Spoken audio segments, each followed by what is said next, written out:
So it's like, okay, if that's what that is, what is an example of how we can recreate at some scale the mechanisms of investment from things like model cities and the poverty program with an explicit focus on Black community control? So that's when I looked at Colorado.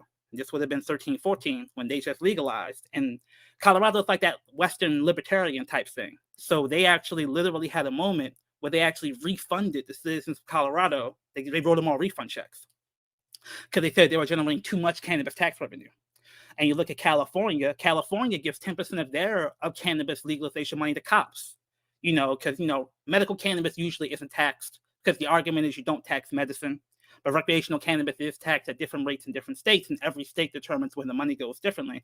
And when you see California giving 10%, like tens and 20, 30, $40 million every year going to cops, it's like no state has really done an investment mechanism that had any focus on community control. Many states tried to claim they were doing something called community reinvestment. They wouldn't use the term reparations, but it would be so top down. It would be run by political appointees. It would be centralized in the state capital.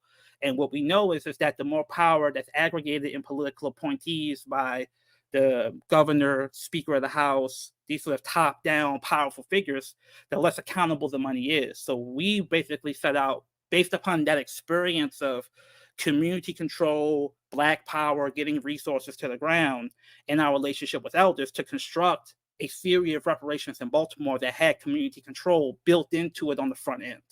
So we started talking about literally the day of the first big protest around Freddie Gray. I was supposed to give a talk about this in Baltimore at the Real News Building. And that talk got canceled because of the Freddie Gray protests, right? So this is something that we've been literally working on since 2015. And it's going to be coming to fruition over the next year or so, sort of a trajectory of work of 10 years. And again, because of what you laid out earlier, the positioning of your organization as a not nonprofit, you're able to be at the ground sort of this